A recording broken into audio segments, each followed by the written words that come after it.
I see all my friends and colleagues here. I want to thank you all for joining me here today.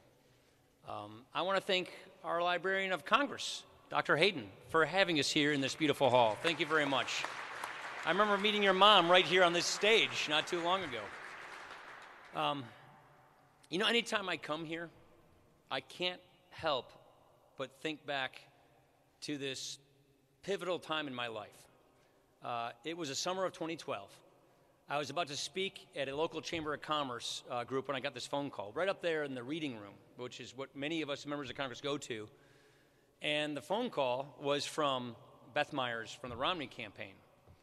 And at this point, you know, I knew that I was being vetted for vice president, but I hadn't heard anything. I didn't know how serious this was. I didn't think they'd pick a guy from the House anyway.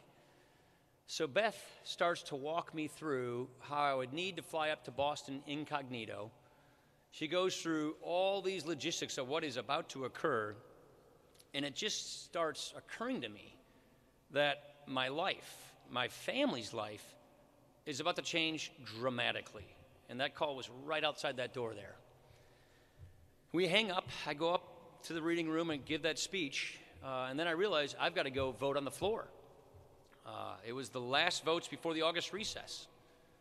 So at this very moment when I want to be alone with my thoughts, I walk right into a swarm of colleagues and reporters just keeping mum.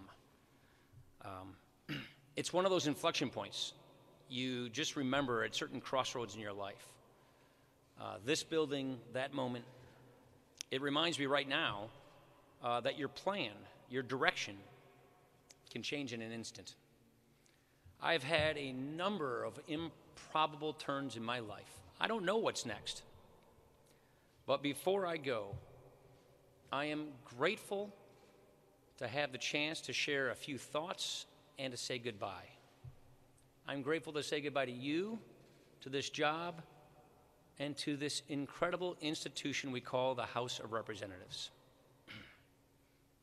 A long time ago, I came here to Capitol Hill as an intern for one semester in college. The plan was pretty simple. One semester here in Washington, learn something, that's it. Since then, I have been surrounded by some incredible people. The mentors who helped set me on the right path. Jack Kemp, Bill Bennett, Bob Woodson. The intellectual giants who guided me in the things that I wanted to pursue. The people of southern Wisconsin who gave me the chance to work for them. The staff who always made me better.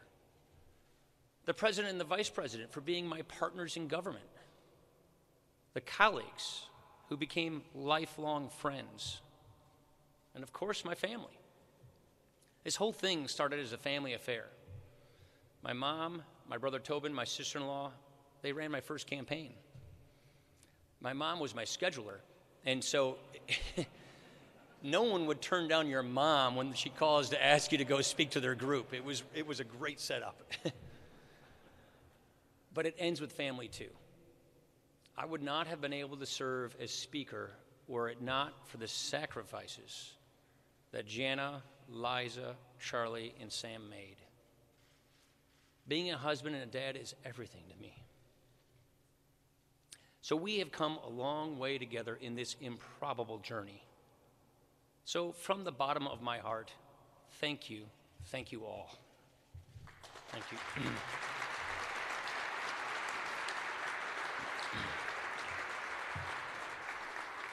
You know, over the years, and especially lately, I've always thought about this. I've been thinking to myself whether my dad would be proud of me. Would he be proud of what I'm doing, what I did? I lost him at a young age, before he really had a chance to shape my path in life. I don't know what he thought I would make of myself. I was too young. But this was certainly not my plan, not even close. All I keep thinking is, every time I go back to this, is what a country. I mean, what a country. Where someone of an unassuming Midwest upbringing gets the chance to be a part of all of this. What a country. You can pursue whatever your passion is wherever it takes you. I mean, that's the American idea, isn't it? The condition of your birth isn't your destiny. Your struggle isn't your destiny. It's part of your journey. You know, it's all laid out right there in the first words of the Constitution. Before first principles even, a first mission to achieve a more perfect union. We are conditioned to recognize that we are imperfect, but we are called to do better. So we revere these beautiful founding principles: liberty, free enterprise, consent to the governed, and then we go to work to apply them to the problems of the day. And we build up the country's fundamental resilience, the antibodies that protect us from whatever is going to come our way. That's how we advance the American idea. That's how we build a more confident America. As Trey said, as all my colleagues here know, I never wanted to become Speaker. I was just a policy guy. I like to think I still am. But what I realize now is you don't really become Speaker. At least I don't see it that way. I don't see power as something you take for yourself. It's not a prize to claim or a trophy to raise. You accept a temporary trust to be a steward of the greatest legislative body in the world, and it is an awesome thing. Again, just recently, the people have spoken, and soon the House will become the care of a new majority and what I know will be a spirited Republican minority. I wish the next leaders well. But it is precisely because this is so momentary, it's because you are here for just a small part of history that you are inspired to do big things. And on this score, we have achieved a great deal. We have much to be proud of. 3 years ago, when we last gathered in this hall, we began a great journey to set our nation on a better path, to move our economy from stagnation to growth, to restore our military might, and we have kept our promises. This House is the most productive we have had in at least a generation. To date, we have passed 1,175 bills, more than half of them with bipartisan support. And, because it is my duty as Speaker, nearly 750 of those bills are still stuck in the United States Senate. But the rest of them made it into law, and that's an enormous achievement. Now, we have taken on some of the biggest challenges of our time, and we have made a great and lasting difference in the trajectory of this country. We began a historic rebuilding of our military and our national defense. We enacted new tough sanctions on some of our biggest foes. We ushered in a new career and technical education system, something so many of us have been talking about for so long. Record regulatory reform to help small businesses. A long-sought expansion of domestic energy production to be followed by America's new energy dominance. To stem the tide of opioid addiction, the most significant effort against a single drug crisis in congressional history. Criminal justice reform to give more people a chance at redemption, making its way through. We're doing this all the way up to the end. A landmark crackdown on human trafficking that is already yielding results in saving lives. A VA with real accountability, and finally, better care for our veterans. And after years of doubt, years of the cynics saying that it could not be done, we achieved the first major overhaul of our tax code in 31 years.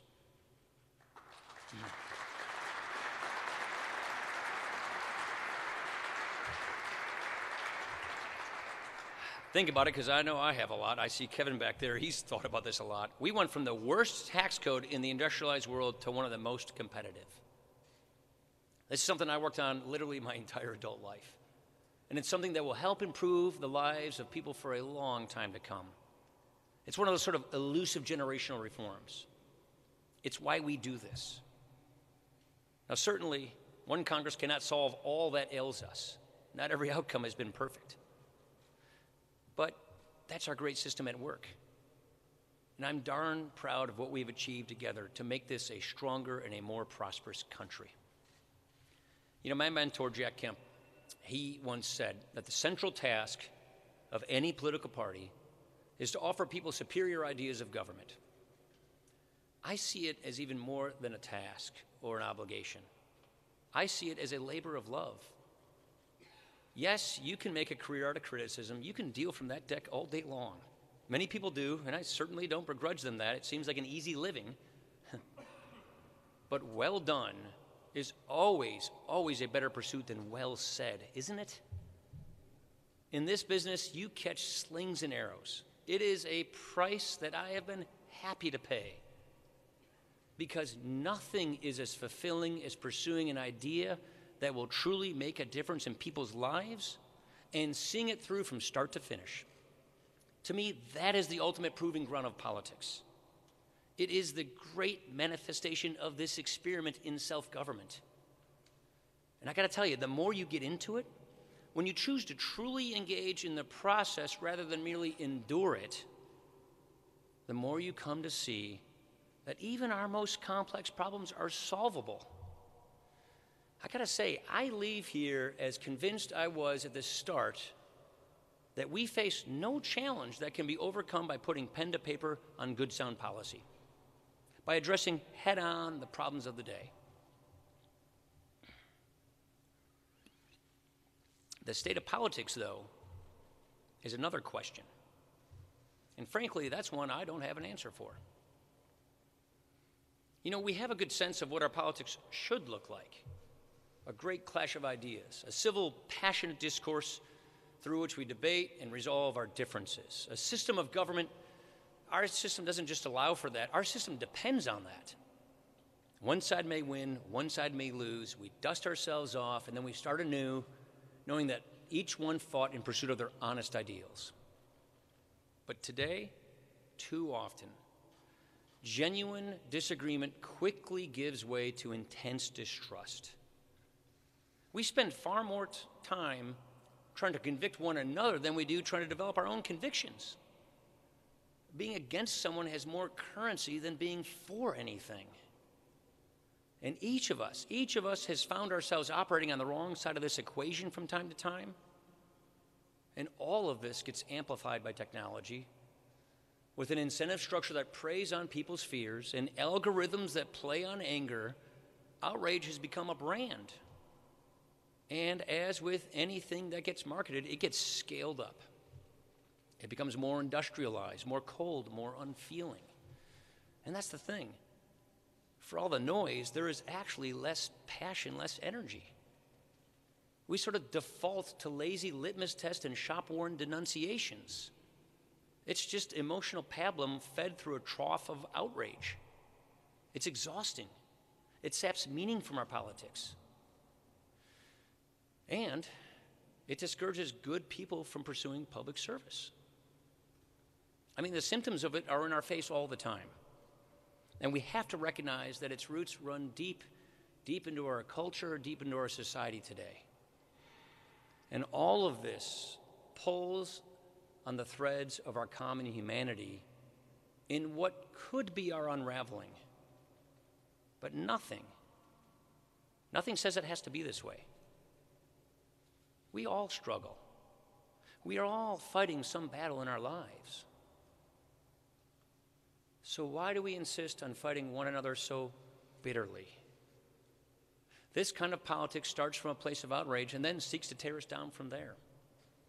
So, key question, how do we get back to aspiration and inclusion, where we start with humility and then we seek to build on that? I don't know the answer to that. What I offer today instead is something to keep in mind as we all try to navigate through this moment. Our culture is meant to be shaped not by our political institutions, but by the mediating institutions of civil society, of our community. These are the places where we come together with people of different backgrounds, churches, charities, teams, PTA meetings. It's where we build up our social capital, that currency that keeps us rooted to where we live and how we live with one another. Rediscovering that human connection is one lane on the road back to aspiration and inclusion as the guiding influences of public life. As I said, the drivers of our broken politics are more obvious than the solutions. And so this is a challenge I hope to spend more time wrestling with in my next chapter.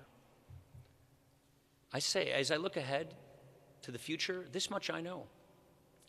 Our complex problems are absolutely solvable. That is to say, our problems are solvable if our politics will allow it. There are three big ones in particular that I think we can tackle in the years ahead as a country. They are challenges that have vexed this country for many years. And as I leave, I recognize so much more work needs to be done. And if we get them right, we can be certain that this will be another great century for our country. You all know that finding solutions to help people lift themselves out of poverty is a personal mission for me and for many others. I think we've made a real progress here in a relatively short time. 4 years ago, when our nation marked the 50th anniversary of the war on poverty, we exposed some pretty hard truths. For all the billions spent, all the bureaucracies and programs created, we barely moved the needle. But we have begun to break this monolith. New opportunity zones, which are part of tax reform, will bring more investment into distressed communities. Social impact bonds will push more private capital toward community leaders that are solving big problems, whether it's helping the homeless or reducing recidivism. New workforce reforms, job training programs, and case management approach, those are things that will help more people move from welfare to work. We got a long way to go, no two ways about it, but this is what I find to be so dynamic about free enterprise. It is not just about creating jobs. It's about restoring the meaning of a job, the meaning of work. It's not just about getting people off of the sidelines, it's about helping get people on the path of life. And I firmly believe that solving our poverty challenges once and for all will require not just a great undertaking, but a great rethinking of how we help the most vulnerable among us. And it begins with realizing that the best results come from within communities, where solutions are tailored and targeted for people's needs. This battle will be won eye to eye, soul to soul. And Bob, thank you for showing me that. We've got great advocates for welfare reform in our party, like my friend Tim Scott. But I challenge my party here. Do not let this issue drift from your consciousness. Every life matters, and every person deserves a chance to succeed. Let us keep advancing ideas to allow people to live lives of self-determination. This is great work, and we can achieve this. Second, I believe that we can be the generation that saves our entitlement programs. Frankly, we need to be. And I acknowledge plainly that my ambitions for entitlement reforms have outpaced the political reality, and I consider this our greatest unfinished business. You know, we all know what needs to be done. Strong economic growth, which we have, and entitlement reform to address the long-term drivers of our debt. Our revenue is about to return to its 50-year average.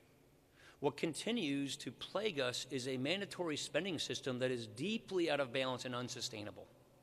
This was the case when I came here 25 years ago, and it is the case today. Not too long ago, few were willing to recognize the scope of this problem, let alone engage on solutions. Our government wasn't even inclined to examine our long-term fiscal picture. It didn't even work that way. We had to go about changing the debate before we could begin to even try and change people's minds. You know, look, I'm proud that every year I was budget chairman, we passed in the House a roadmap to balancing the budget and paying off our debt, and that Tom Price and Diane Black did the same as well. In this Congress, we came within one vote of real health care entitlement reform. Think about that. Federal health care spending, it remains the principal driver of entitlement spending. Our bill would have reformed 2 of our major health care programs to make them sustainable and to meet the health care needs of our country. So we have come a long way, and we are closer than people realize. And ultimately, solving this problem will require a greater degree of political will than exists today, and I regret that. But when the time comes to do this, and it will because it must, the path ahead will be based upon the framework that we have laid out to solve this problem. We can get there. We really can tackle this problem before it tackles us. Here's the third challenge that I think we will have to address as a country. We have to fix our broken immigration system. Right now, we are again locked in another short-term battle over one aspect of this issue. And no matter what the outcome is in the coming days, the larger problem will remain. The system will be in need of serious reform, and no less than our full potential as a nation here is at stake. But the right mix of policy solutions, it's there. Border security and interior enforcement for starters, but also a modernization of our visa system so that it makes sense for our economy and for our people, so that anyone who wants to play by the rules, work hard, and be a part of our American fabric can contribute. That includes the dreamers, those who came here through no fault of their own, and ultimately the undocumented population. In order to fix the system, you have to reset the system. In order to truly enforce the law, you have to get people right with the law. Again, we came closer in this Congress than people realize. And next year, the Supreme Court will make a ruling, and then both parties can and should go back to the table. Getting this right is an economic and moral imperative, and it would go a long way toward taking some of the venom out of our discourse. If we do these three things, make progress on poverty, fix our immigration system, and confront this debt crisis, we can make this another great century for our country. Look, I recognize that these challenges are ones we haven't made much progress on in recent years. But I gotta tell you, I am confident we still have it in us to solve them. A good friend of mine recently commented to me that amid the frenzy of politics today, he's got more faith in our system of government than ever before. As he put it, in our system, really bad ideas, they get killed. And good ideas, they just take time. Our problems are solvable if our politics will allow it. I know it. I have seen it. In a confident America, we don't shrug our shoulders and we don't pass the buck. We roll up our sleeves and we get on with our work.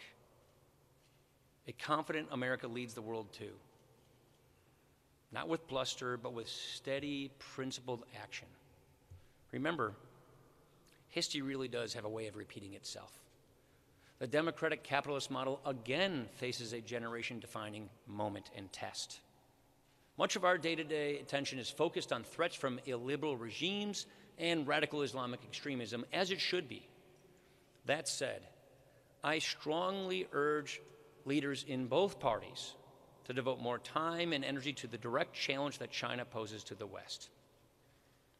China unabashedly offers an alternative in the form of an authoritarian model with a veneer of 21st century capitalism.